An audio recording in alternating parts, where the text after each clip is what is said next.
Halo, selamat pagi nak. Bertemu lagi dengan Ibu di dalam pelajaran sejarah Indonesia, di mana materi kita pada pagi hari ini merupakan lanjutan materi kita minggu lalu.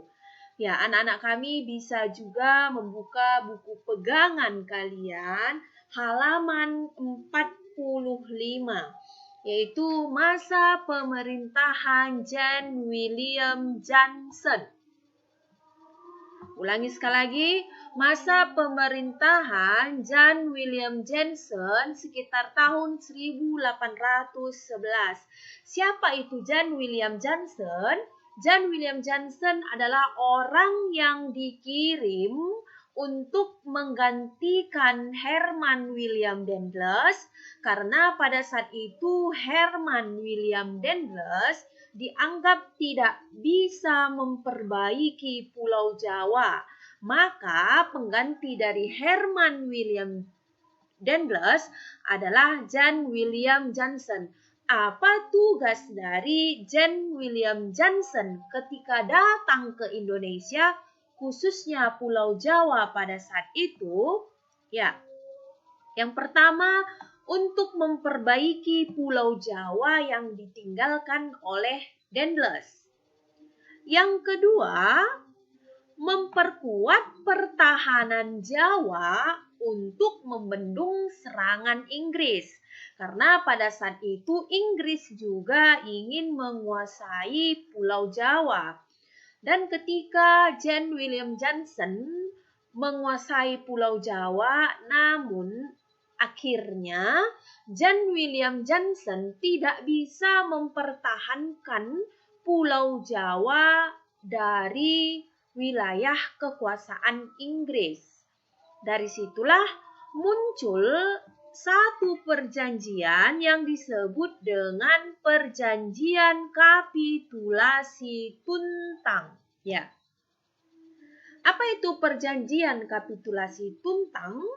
Perjanjian Kapitulasi Tuntang adalah perjanjian yang ditandatangani pada 18 September 1811.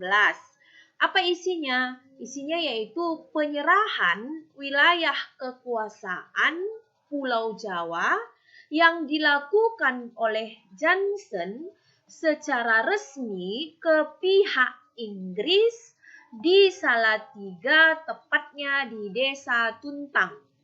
Ya, Ibu ulangi sekali lagi.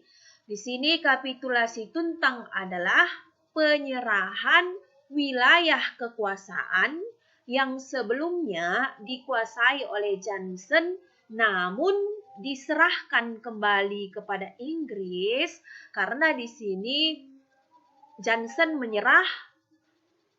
Penyebab dari Johnson menyerah karena Inggris lebih kuat, sehingga Inggris bisa menguasai Pulau Jawa. Ya, sampai di sini Ibu berharap anak-anak bisa semakin paham dari materi yang Ibu terangkan. Kalau begitu, kita lanjut.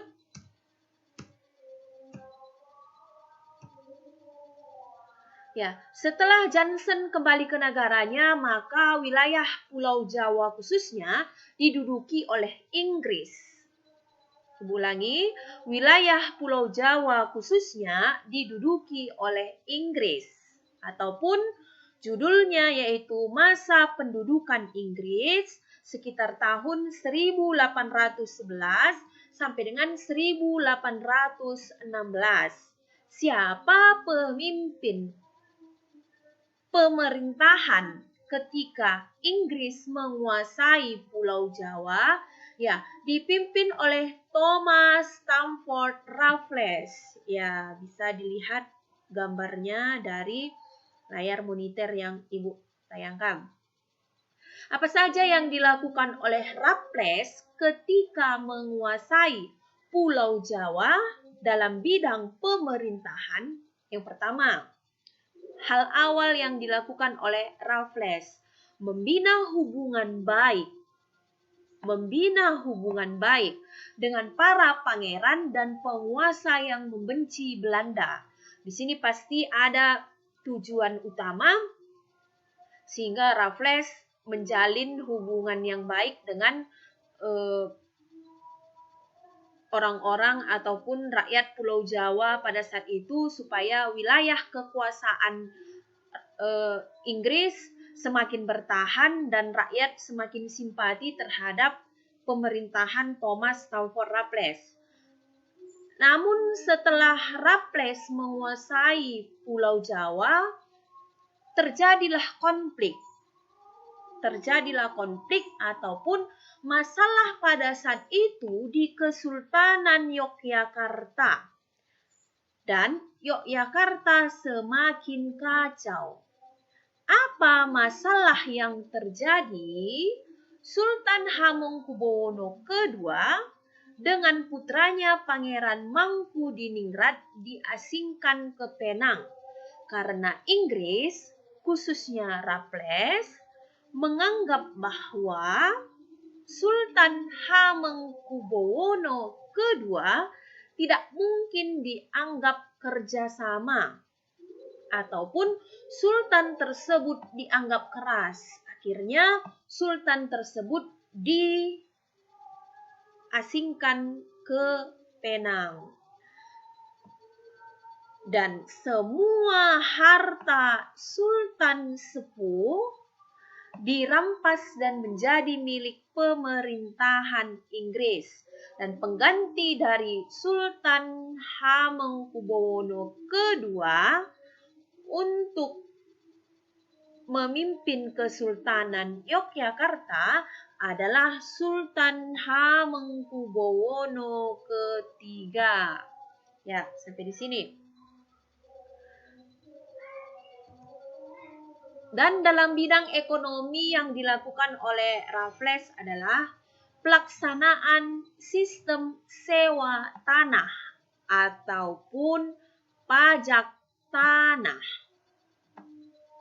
Dalam bidang ekonomi, Raffles melakukan sistem landrat ataupun sistem sewa tanah yang kemudian meletakkan dasar perkembangan sistem perekonomian uang, di mana rakyat Jawa pada saat itu menyewa tanah yang mereka miliki karena yang menguasai wilayah ataupun tanah adalah milik kekuasaan Inggris.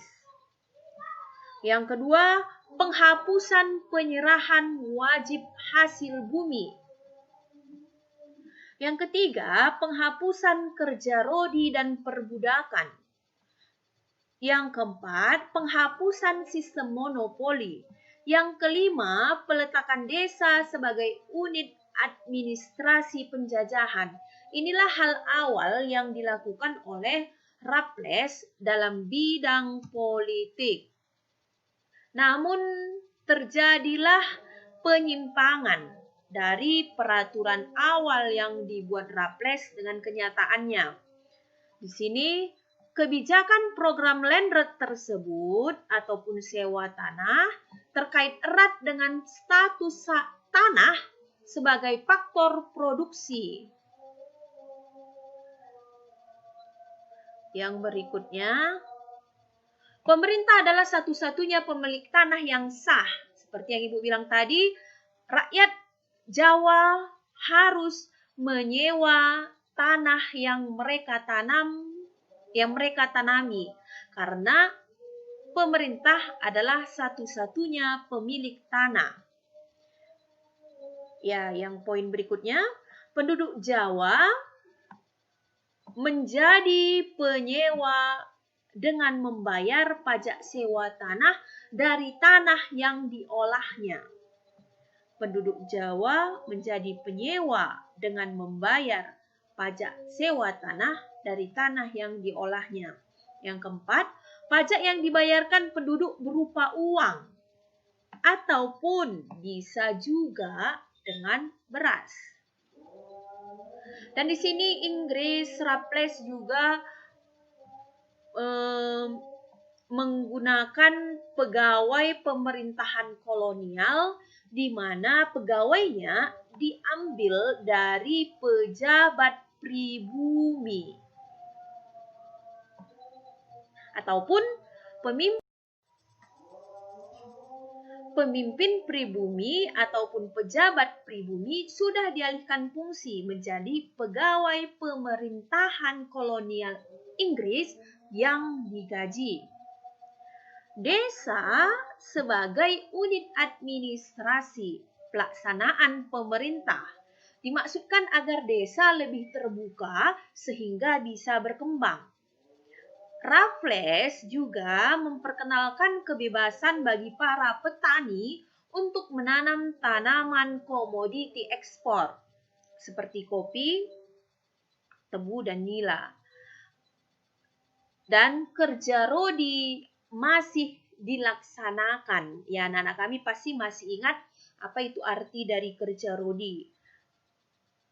Kerja rodi adalah kerja paksa di mana rakyat disuruh untuk membangun alat-alat vital tanpa digaji ataupun tanpa dibayar. Dan Raffles juga melakukan monopoli garam.